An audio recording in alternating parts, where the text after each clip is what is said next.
فرزند زہرا یہ حالات برے ہیں۔ کاشانۂ بصیرت ایک ایسا مکمل یوٹیوب چینل جس پر محروم بصارت کے لیے بالخصوص اور تمام افراد کے لیے بالعموم سینکڑوں کی تعداد میں اسلامی کتب دستیاب ہیں۔ لہذا گزارش ہے کہ آپ اپنی ذمہ داری نبھاتے ہوئے کاشانۂ بصیرت کو سبسکرائب کرنے کے ساتھ ساتھ بیل آئیکن کو پریس کیجیے تاکہ آپ علم کے حصول کے ساتھ ساتھ مذہب اہل بیت کی اشاعت میں بھی اہم کردار ادا کرتے رہیں۔ کاشانۂ بصیرت، کاشانۂ بصیرت، کاشانۂ بصیرت۔ فرزند زہرا یہ حالات برے ہیں۔ اعوذ باللہ من الشیطان الرجیم، بسم اللہ الرحمن الرحیم۔ کتاب معالی الصبتین کی جلد نمبر 1 کی ریڈنگ کاشانۂ بصیرت کے توسل سے آپ کی سماعتوں تک پہنچائی جا رہی ہے۔ یہ اس کی ریڈنگ کا پارٹ نمبر 23 ہے۔ صفحہ نمبر 518 پہ ہم پہنچ چکے ہیں، تیسری مجلس ہے۔ ہیڈنگ ہے شہادت حر۔ جناب حر کا شجرہ نسب: حر ابن یزید ابن ناجیہ ابن قانب ابن عتاب ابن حرمی ابن ریاح۔ صاحب وسائل شیخ حر عاملی کا شجرہ نسب از روئے در مسلوک جناب حر ہی سے ملتا ہے۔ جب حر 1000 کا لشکر لے کر امام حسین علیہ السلام کے مقابلے میں نکلا تو پیچھے سے کسی نے پکار کر کہا، البشر یا حر بالجنہ، اے حر تجھے جنت کی بشارت ہو۔ حر کا بیان ہے کہ میں حیران تھا اور سوچتا تھا کہ میں فرزند رسول سے لڑنے جا رہا ہوں اور جنت کی بشارت مل رہی ہے، پھر جنت کی بشارت دینے والا نظر بھی نہیں آیا۔ انہی خیالات میں غلطاں میں چلا آیا۔ ایک رات عالم خواب میں اپنے باپ کو دیکھا۔ اس نے پوچھا، حر کہاں جا رہا ہے؟ میں نے کہا، فرزند رسول کا راستہ روکنے۔ میرے باپ نے کہا، اللہ تجھے ہدایت دے، ہمیشہ کے لیے جہنم رہنا چاہتا ہے تو بے شک چلا جا، اور اگر جد حسین کی شفاعت حاصل کر کے جنت میں جانا چاہتا ہے تو پھر حسین سے لڑنے مت جا، اگر ہو سکے تو اپنی جان حسین پر نثار کر دے۔ جب حر نے دیکھا کہ عمر سعد امام حسین سے آمادہ جنگ ہے تو اس نے عمر سعد سے یوں بات کی۔ حر نے کہا، اے عمر سعد، کیا تم لوگ واقعی فرزند رسول کے در پہ قتل ہو؟ عمر سعد نے کہا، بالکل یہ حقیقت ہے، اور ہم ایسی جنگ لڑنا چاہتے ہیں جس میں سر اڑتے نظر آئیں گے۔ حر نے کہا، جو باتیں فرزند رسول نے کی ہیں ان میں سے تم کسی بات کو بھی قبول نہیں کرتے۔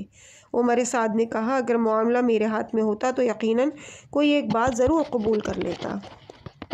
تجھے معلوم ہے کہ میں قطعی طور پہ بے بس ہوں، اوپر سے جو حکم ملا ہے میرے لیے اس کی تعمیل کے سوا کوئی چارہ نہیں۔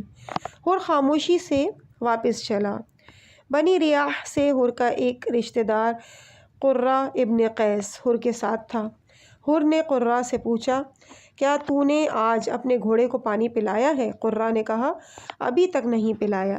حر نے کہا، کیا تو پانی پلانا بھی نہیں چاہتا؟ قرہ کہتا ہے کہ چونکہ میں عمر سعد سے حر کی گفتگو سن چکا تھا اس لیے میرا اندازہ یہ تھا کہ شاید حر پانی پلانے کے بہانے ایک طرف ہو جانا چاہتا ہے اور جنگ میں حصہ نہیں لینا چاہتا، چنانچہ میں اس خیال سے کہ حر کو الگ تھلگ ہوتا نہ دیکھوں ایک طرف ہو گیا۔ جاتے جاتے میں نے حر سے پوچھا، کیا تو نے پانی پلا لیا؟ حر نے کہا، اب پانی پلانے جا رہا ہوں۔ میں نے دیکھا حر آہستہ آہستہ چلتا ہوا اپنے خیمے میں آیا۔ خیمے سے باہر آیا تو اس کا بیٹا بکیر اور بھائی مصعب بھی حر کے ساتھ تھے۔ تینوں فوج حسینی کی طرف حملہ آور انداز میں بڑھے۔ جب فوج یزیدی سے دور نکل آئے تو گھوڑے دوڑا کر امام حسین کی خدمت میں پہنچے۔ حر نے گھوڑے سے اتر کر دونوں ہاتھ سر پر رکھ لیے اور بارگاہ خالق میں عرض کیا، اے اللہ، میں تیری بارگاہ میں رجوع کرتا ہوں، میری توبہ قبول فرما۔ میں نے تیرے اولیاء کو مرعوب کیا اور نبی زادیوں کو خوف زدہ کیا ہے۔ اس کے بعد گھوڑے سے اتر کر جھک گیا، اپنا سر فرزند رسول کے قدموں میں رکھ دیا۔ امام حسین علیہ السلام نے فرمایا، کون ہے؟ عرض کیا اے اللہ مجھے آپ پر قربان کر دے، اے فرزند رسول میں وہی بد نصیب ہوں جس نے آپ کی واپسی کے تمام راستے بند کیے تھے اور تمام راستے آپ کے پہلو بہ پہلو چلتا رہا۔ میں وہ بدقسمت ہوں کہ جس نے آپ کو اس مکان تک لانے پر مجبور کیا، لیکن اس وقت تک مجھے ہرگز یہ خیال نہ تھا کہ یہ لوگ آپ کی ہر جائز بات کو مسترد کر دیں گے۔ میں تو یہ سوچ بھی نہیں سکتا تھا کہ یہ لوگ آپ کے معاملے میں اس حد تک پہنچ جائیں گے۔ بخدا اگر مجھے ان حالات کا علم ہوتا تو جس جرم کا ارتکاب میں نے کیا ہے ہرگز نہ کرتا۔ اب میں اللہ کی بارگاہ میں توبہ کرتا ہوں، کیا میرے لیے توبہ کی کوئی گنجائش ہے؟ امام حسین علیہ السلام نے فرمایا اللہ بڑا کریم ہے، وہ یقیناً تیری مخلصانہ توبہ قبول کر لے گا۔ تیرے ساتھ کون ہے؟ حر نے جواب دیا قبلہ یہ مجرم زادہ میرا فرزند بکیر ہے جو آپ کی نصرت میں جان دینا چاہتا ہے۔ امام حسین نے فرمایا حر بیٹھ جاؤ، اللہ تمہیں جزا دے۔ حر نے عرض کیا حضور میری خواہش یہ ہے کہ اگر میری توبہ قبول ہے تو پھر چونکہ سب سے پہلی گستاخی کرنے والا میں تھا اس لیے اب آپ کی طرف سے پہلی قربانی بھی میں ہی پیش کرنے والا ہو جاؤں۔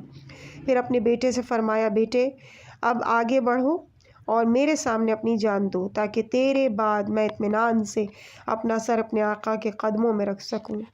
بکیر آگے بڑھا، امام حسین کے قدموں پر سر رکھا، قدموں کا بوسہ لیا، پھر ہاتھ چومے اور باپ کو سلام کر کے میدان جنگ میں آیا۔ 70 یزیدیوں کو واصل جہنم کرنے کے بعد واپس باپ کے پاس آیا اور عرض کی ابا جان کاش ایک قطرہ پانی مل جاتا۔ جناب حر نے فرمایا بیٹے تو تمام رات تازہ پانی سے سیراب ہوتا رہا ہے، ذرا آل محمد کے ان کمسن بچوں کے چہرے دیکھ جو تیسرے دن سے پانی دیکھنے کو ترس رہے ہیں۔ بار بار پانی کا نام لے کر اپنے باپ کو شرمندہ نہ کر، نبی کونین کے ہاتھ سے کوثر پینا۔ اب واپس جا اور ذریت رسول کا دفاع کر۔ بکیر واپس آیا، کافی تعداد میں یزیدی واصل جہنم کیے، بالآخر زخموں کی تاب نہ لا کے گھوڑے سے زمین پر آیا، امام حسین کو آخری سلام کیا اور جان آفرین کے سپرد کر دی۔ جناب حر نے چاہا کہ لاش اٹھانے جاؤں، امام حسین نے فرمایا نہیں حر اب صرف تیرا بیٹا نہیں ہے یہ میرا بھی بیٹا ہے، اب اس کی لاش تو نہیں میں خود لے کے آؤں گا۔ جب بکیر کا لاشا آیا تو جناب حر نے کہا الحمدللہ الذی من علیک بالشہادہ بین یدی بنت رسول اللہ۔ اس اللہ کی حمد ہے جس نے تجھ پر فرزند رسول کے قدموں میں شہید ہو جانے کا احسان کیا۔ بیٹے کے بعد باپ نے امام حسین سے اجازت لی اور فوج یزید کے سامنے آ کر بد نصیبوں کو نصیحت کی، اے بدبختوں تمہاری مائیں تمہارے غم میں روئیں، تم نے خود خط لکھ کر بصد اصرار فرزند رسول کو بلایا ہے، جب گھر چھوڑ کر یہ تمہارے پاس آ گئے تو تم نے انہیں تنہا چھوڑ دیا۔ پہلے تم نے وعدہ کیا تھا کہ ہم اپنے سر آپ کے قدموں میں قربان کریں گے، اب تلوار ہاتھ میں لے کر اسی کا خون کرنے پر تل گئے ہو۔ تم نے اپنی زندگی بچا لی ہے اور فرزند رسول کی جان خطرے میں ڈال دی ہے۔ تم نے فرزند رسول کے تمام راستے بند کر دیے ہیں، وہ اس وقت تمہارے گھیرے میں ایک بے بس قیدی کی طرح مجبور ہو کر رہ گئے ہیں۔ پھر تم نے کتنا بڑا ظلم کیا ہے کہ آل محمد کے کمسن اور شیرخوار بچوں کو بھی پانی کی ایک بوند کے لیے ترسا دیا ہے، وہی پانی جو یہود و نصارہ اور مجوس و حیوانات پی رہے ہیں آل محمد کے لیے بند ہے۔ کمسن بچے خشک لبوں سے خشک جام ہاتھ میں لیے صحرا میں سرگرداں ہیں۔ ذریت نبویہ کے ساتھ اس سے بڑھ کر اور کیا بدسلوکی ہو سکتی ہے جو تم کر رہے ہو، اللہ تمہیں کبھی سیراب نہ کرے۔ فوج یزید کی طرف سے تیروں کی بوچھاڑ شروع ہو گئی۔ جناب حر نے کہا یزید ابن سفیان حارثی کہتا ہے کہ میں دیکھ رہا تھا کہ شدت جنگ میں حر کے گھوڑے کے کان کٹ چکے تھے، آنکھوں میں تیر پیوست تھے، جسم حر سے خون کے پرنالے کی طرح بہہ رہا تھا۔ حسین ابن تمیم نے مجھ سے کہا کہ کیا حر سے مقابلہ کرے گا؟ میں نے انکار کر دیا۔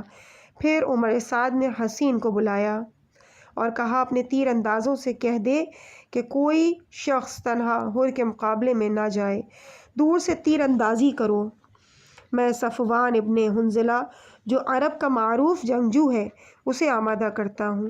عمر سعد نے صفوان سے کہا جا پہلے حر کو نصیحت کر کہ اب بھی حسین کا ساتھ دینا چھوڑ دے، میں اپنے زیاد سے معافی لے لوں گا اور یزید کی مخالفت نہ کرے، اگر نہ مانے تو پھر اس سے جنگ کرنا۔ صفوان آگے آیا، تیر اندازی رک گئی۔ صفوان نے کہا اے حر اپنے امام زمانہ کی مخالفت چھوڑ دے، لشکر حسین سے نکل، دنیا اور آخرت سنور جائے گی۔ جناب حر نے فرمایا اللہ تجھ پر لعنت کرے، کیا وہی امام زمانہ ہے جسے اسلامی اخلاقیات کا کچھ علم نہیں اور جس کے حکم سے ذریت رسول کا پانی بند ہے؟ وہ تو شراب میں نہا رہا ہے اور آل محمد کے شیر خوار پانی کے قطرے کو ترس رہے ہیں۔ کیا تو مجھے یہ مشورہ دے رہا ہے کہ میں مظلوم کو چھوڑ کر ظالم کا ساتھ دوں اور فرزند رسول کو چھوڑ کر پسر معاویہ کے ساتھ ہو جاؤں؟ صفوان نے غصے میں آ کر نیزے کا وار کیا۔ حر نے وار خالی دیا اور اپنی طرف سے وار کیا۔ نیزہ صفوان کا سینہ چیر کر پشت کی طرف سے جا نکلا۔ صفوان اپنے خون میں لوٹ گیا۔ صفوان کے 3 بھائی تھے جو حر کے ہاتھوں صفوان کا انجام دیکھ رہے تھے۔ تینوں غضبناک ہو کر بیک وقت میدان میں آئے۔ حر نے ایک کے کمر بند میں ہاتھ ڈال کر گھوڑے کی زین سے اٹھایا اور ہوا میں لہرا کر زمین پر پٹخ دیا، اس کی ہڈیاں ٹوٹ گئیں، اور دوسرے پر تلوار سے وار کیا، وہ بھی اپنے انجام کو پہنچا۔ تیسرے پر حملہ کیا، وہ بھاگ کھڑا ہوا اور فوج یزیدی کی طرف چلا گیا۔ حر نے اس کا تعاقب کیا اور لشکر یزید میں جا کر اس کی پشت میں نیزہ مار کر اسے اپنے بھائیوں کے ساتھ ملا دیا۔ ایوب ابن مشرح حیوانی کہتا ہے کہ جب حر نے ہماری صف میں گھس کر صفوان کے بھائی کو قتل کیا، ہم تمام نے حر کو گھیرے میں لے لیا۔ میں نے حر کے گھوڑے کے قدم کاٹ ڈالے، حر گرتے ہوئے گھوڑے سے اترا، تلوار سونت کر حملہ کیا، 1125 یزیدیوں کو واصل جہنم کیا، بالآخر شہید ہوا۔ امام حسین علیہ السلام لاشے پر پہنچے، اس کا سر گود میں لیا، حر کے چہرے سے غبار صاف کیا۔ حر نے آنکھیں کھولیں اور عرض کیا میرے آقا میری توبہ قبول ہو گئی ہے۔ امام حسین نے فرمایا حر تجھے مبارکباد ہو، جیسا کہ تیری ماں نے تیرا نام رکھا تھا ویسا ہی دنیا اور آخرت میں حر ثابت ہوا۔ جناب حر کی پیشانی میں ایک تیر کا زخم تھا جس سے خون بند نہیں ہو رہا تھا۔ آپ نے اپنی جیب سے ایک رومال نکالا اور اسے حر کی پیشانی پر باندھ دیا۔ حر کا خون رک گیا، ساتھ ہی حر نے امام حسین کی گود میں دم توڑ دیا۔ امام حسین نے کھڑے ہو کر لاشے حر پر مرثیہ پڑھا۔ بنی ریاح کا حر انتہائی خوش نصیب تھا۔ حر تیروں کی برسات میں بھی صبر سے لڑ رہا تھا۔ حر خوش بخت تھا۔ جب حسین نے اپنی مدد کے لیے بلایا تو فوراً لبیک کہہ کر اپنی جان کا نذرانہ پیش کر دیا۔ اے اللہ جنت میں حر کو اپنا مہمان بنا اور حور عین سے اس کی شادی کر۔ پھر آپ نے حر کے جسم میں پیوست تیروں کو نکالا، زیرہ اتاری اور لاشہ حر کو گنج شہداء میں اس کے بیٹے بکیر کے پہلو میں آ کر رکھ دیا۔ عصر عاشور جب عمر سعد نے تمام لاشوں کو پامال کرنے کا حکم دیا تو بنی ریاح عمر سعد کے گرد جمع ہو گئے اور انہوں نے کہا کہ ہم لاشہ حر کو پامال ہوتا نہیں دیکھ سکیں گے۔ عمر سعد نے حکم دیا کہ جاؤ اٹھا لو۔ جب وہ لاشا لے کر چلے تو موجودہ مقام جہاں جناب حر کا مقبرہ ہے اس پر آ کے لاشا رک گیا۔ ان لوگوں نے 1000 کوششیں کیں لیکن لاشا نہ اٹھا۔ شاید اس کی وجہ یہ ہو چونکہ اس جانب زمین کربلا کی وہ حد تھی جہاں تک امام حسین نے زمین خریدی تھی، اس لیے حر نہیں چاہتا ہوگا کہ میں حدود کربلا سے باہر ہی دفن کیا جاؤں۔ جب شاہ اسماعیل صفوی کو معلوم ہوا کہ امام حسین نے حر کی پیشانی پر اپنا رومال باندھا تھا تو اس نے جناب حر کی قبر کھلوائی۔ تو واقعی پیشانی پر رومال بندھا ہوا تھا۔ شاہ نے وہ رومال کھولنے کا حکم دیا۔ جب رومال کھولا گیا تو خون کا فوارہ پھوٹ نکلا۔ بڑی کوشش کی گئی لیکن خون بند نہ ہوا۔ بالآخر شاہ نے اس رومال سے تبرکاً ایک ٹکڑا اپنے پاس رکھ لیا اور بقیہ رومال جناب حر کی پیشانی پر باندھ دیا۔ اس کے بعد چوتھی مجلس کا آغاز ہے۔ صفحہ ہے 529، ہیڈنگ شہادت جناب حبیب ابن مظاہر۔ ایک روایت میں ہے کہ ایک دن نبی کونین صلی اللہ علیہ وآلہ وسلم اپنے صحابہ کے ساتھ تشریف لا رہے تھے۔ راستے میں چند بچے کھیل رہے تھے، حبیب بھی انہی میں تھا۔ جناب سرور کونین جب قریب آئے بیٹھ گئے، حبیب کو بلایا، گلے لگایا، پیشانی کا بوسہ لیا، پھر گود میں بٹھایا۔ کافی دیر تک بیٹھے چومتے رہے۔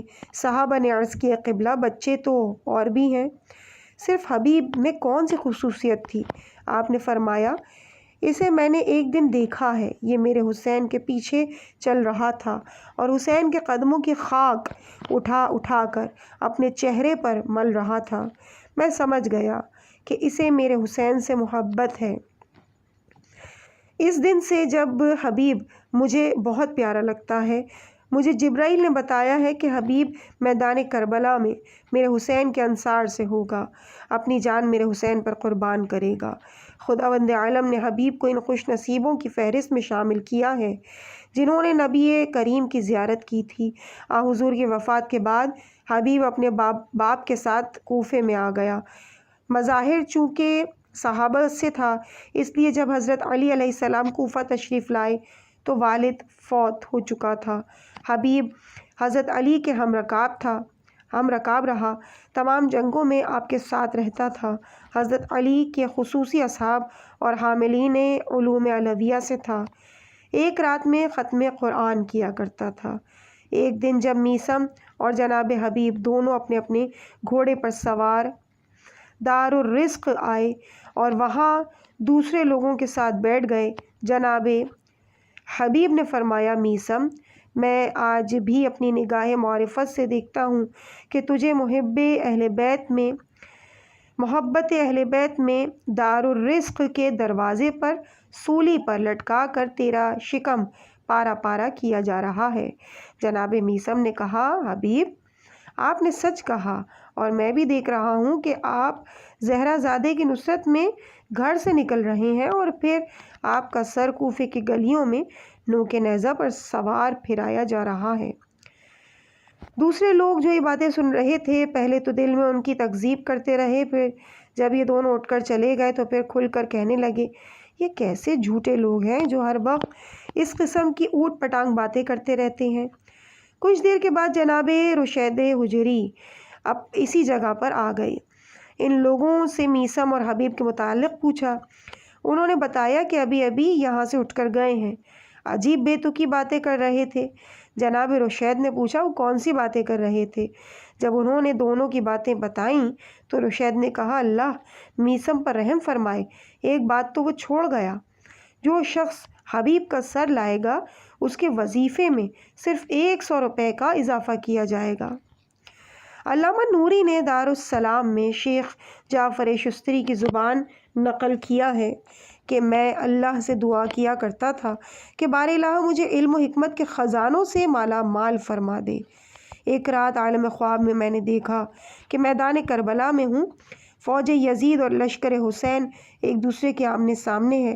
میں خیام دیکھتا ہوا خیمہ امام حسین میں آیا، وہاں دیکھا تو آپ اپنے اصحاب میں تشریف فرما ہیں، حبیب آپ کے قریب ہیں۔ آپ نے مجھے اپنے قریب بلایا اور فرمایا، حبیب، جعفر ہمارا مہمان ہے، اس وقت پانی تو ہمارے پاس نہیں ہے، کچھ ستو ہوں گے، وہی جعفر کے سامنے پیش کر۔ جناب حبیب اٹھے، کچھ دیر بعد ستو گھی میں بنا کر لائے اور میرے سامنے رکھ دیے۔ میں نے وہ ستو کھائے۔ جب بیدار ہوا تو ان کی برکت سے علم و حکمت کی دولت سے مالا مال تھا۔ علامہ دربندی نے اسرار الشہادہ میں لکھا ہے کہ امام حسین نے مکہ سے کربلا آتے ہوئے جناب حبیب کے نام خط لکھا حبیب اور مسلم ابن اوسجہ وہ افراد تھے کہ جو جناب مسلم کے کوفہ آنے کے بعد اہل کوفہ سے امام حسین کے لیے بیعت لیتے رہے تھے۔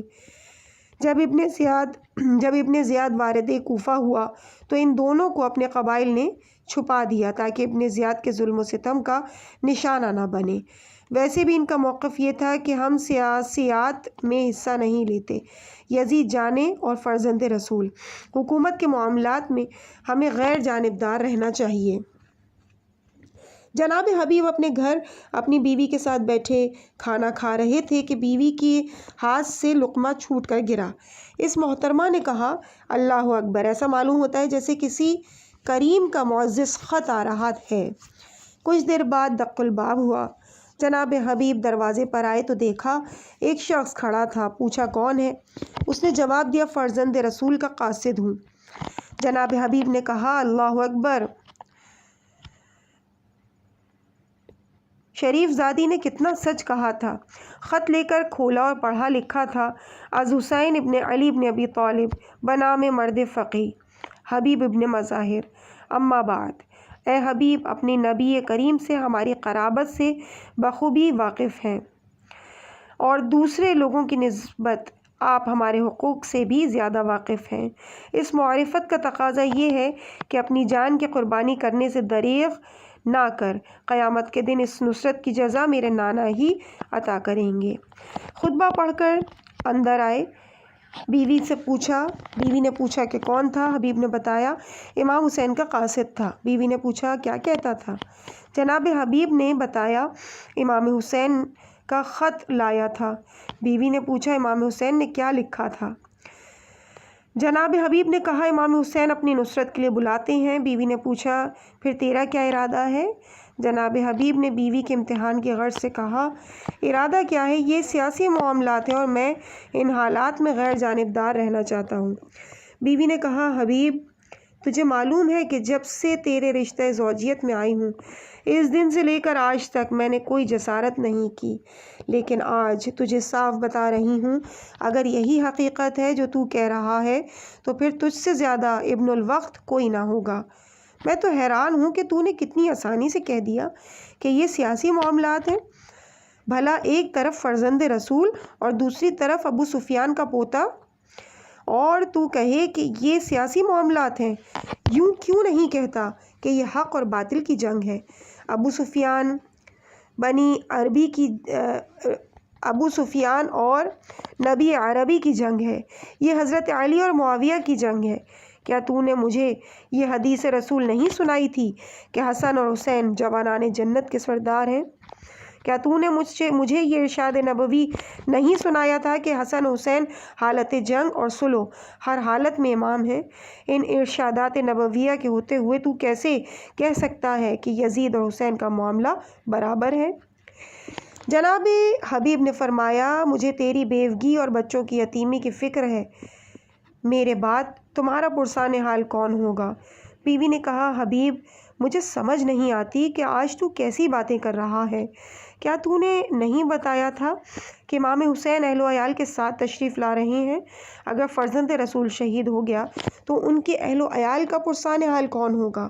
اگر ذریت رسول کے بچے یتیم پل جائیں گے تو کیا تیرے بچے بھوکوں مر جائیں گے؟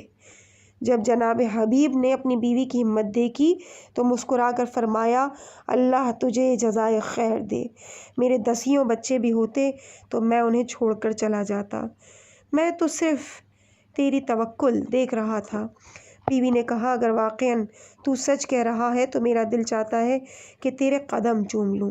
اگر آج تو نے ذریت رسول کی مدد نہ کی تو پھر احساس ندامت سے ہم کہیں سر بھی نہ اٹھا سکیں گے اور نہ ہی قیامت کے دن نبی اکرم کو منہ دکھانے کے قابل رہ جائیں گے۔ جناب حبیب نے فرمایا کہ یقین رکھ، میں ابھی جانے والا ہوں۔ بیوی نے کہا، میری بھی ایک درخواست ہے، اگر آپ قبول کر لیں۔ جناب حبیب نے فرمایا کیا درخواست ہے؟ بیوی نے کہا جب مولا کی خدمت میں جانا تو میری طرف سے امام حسین کے ہاتھوں اور پاؤں کا ایک بوسہ لے کر میرے نیاز عرض کر دینا۔ جناب حبیب نے چپکے سے نکلنے کا پروگرام بنایا، غلام کو گھوڑا دیا اور اسے ایک جگہ کے متعلق بتایا کہ وہاں جا کر میرا انتظار کرنا، کسی کو نہ بتانا۔ غلام گھوڑا لے کر بیرون کوفے آیا۔ جناب حبیب تاریکی کے انتظار میں بیٹھے رہے۔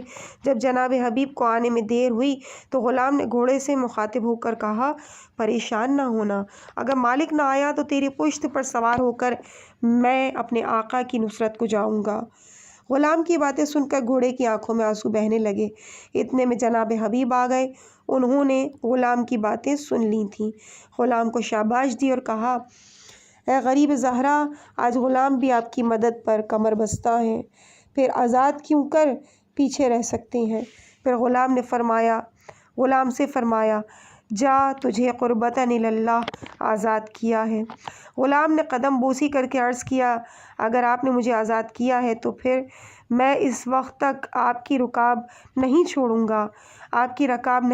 گا جب تک اپنی جان اپنے آقا کے قدموں میں قربان نہ کر دوں۔ جناب حبیب نے غلام کو ساتھ لیا اور امام حسین کی طرف روانہ ہوئے۔ ادھر امام حسین علیہ السلام نے ایک مقام پر اپنی مختصر سی فوج کے لیے 12 علم تیار کیے اور 12 حصوں میں تقسیم کر کے ہر حصے کا ایک علم بردار مقرر فرمایا۔ ایک علم بچ گیا۔ جناب عباس نے عرض کیا آقا، ایک علم بچ گیا ہے۔ امام حسین نے فرمایا اس کا علم بردار آنے والا ہے۔ جناب عباس نے عرض کیا دھوپ چڑھ رہی ہے، موسم گرم ہے اور ہمارے ساتھ کم سن بچے ہیں، اگر ابھی روانہ ہو جاتے تو بہتر ہوتا۔ امام حسین نے فرمایا مجھے ایک ساتھی کا انتظار ہے جو یہ علم اٹھائے گا۔ انہی باتوں میں کوفے کی طرف سے گرد اٹھی۔ امام حسین نے فرمایا بس اب انتظار ختم ہو گیا۔ جب گرد چھٹی تو جناب حبیب آتے ہوئے دکھائی دیے۔ جناب حبیب کا کافی فاصلے سے پیدل ہوئے، قریب آئے، امام حسین کے ہاتھوں کو بوسہ لیا، پھر قدموں پر جھک کر پاؤں چومے، پھر بیوی کی طرف سے پاؤں چوم کر سلام عرض کیا۔ امام حسین نے دعائے خیر دی۔ ثانیہ زہرا نے پوچھا یہ کون آیا ہے؟ بی بی کو بتایا گیا کہ حبیب ابن مظاہر ہے۔ بی بی نے فرمایا حبیب کو میری طرف سے بھی خوش آمدید۔ جب جناب حبیب نے یہ سنا تو رخ پلٹ کر کہا میرے اللہ، کیا آج اولاد زہرا اتنی غریب ہے کہ آج مجھ جیسے کو بھی بنت زہرا خوش آمدید کہتی ہیں؟ اس کے بعد جناب حبیب امام حسین کی ہم رکاب رہے۔ ورود کربلا کے بعد ایک دن جناب حبیب نے امام حسین کی خدمت میں عرض کیا کہ یہاں قریب بنی اسد کی ایک شاخ ہے، اگر آپ اجازت دیں تو میں جا کر ان سے بات کروں، ممکن ہے ان میں سے کچھ خوش نصیب ایسے ہوں جن کی قسمت میں آپ کی نصرت لکھی ہوئی ہو۔ آپ نے اجازت دی۔ جناب حبیب چھپ چھپا کر اس قبیلے میں پہنچے۔ اس قبیلے کے نوجوانوں نے جب جناب حبیب کو دیکھا تو آپ کے گرد جمع ہو گئے۔ جب جناب حبیب نے انہیں تمام حالات سے آگاہ کیا تو 90 نوجوان غریب زہرا کی نصرت پر کمر بستہ ہو گئے، مگر انہی میں سے ایک بد نصیب عمر سعد کے پاس آیا۔ اس نے عمر سعد کو تمام حالات سے مطلع کیا۔ عمر سعد نے ارزق اسدی کو 400 سوار دے کر بنی اسد کے ان نوجوانوں کو آنے سے روکا۔ یہ لوگ جناب حبیب کے ساتھ رات کی تاریکی میں آ رہے تھے کہ سامنے سے ارزق نے للکار کر کافی دیر تک باہمی تیر اندازی کی۔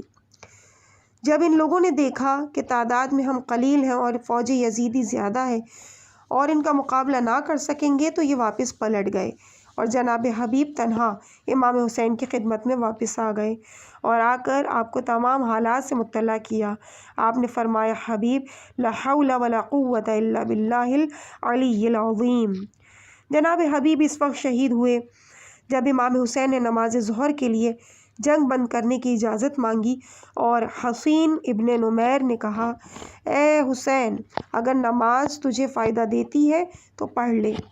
جناب حبیب نے فرمایا اے شرابی، کیا تجھے نماز فائدہ دیتی ہے اور فرزند رسول کو فائدہ نہیں دیتی؟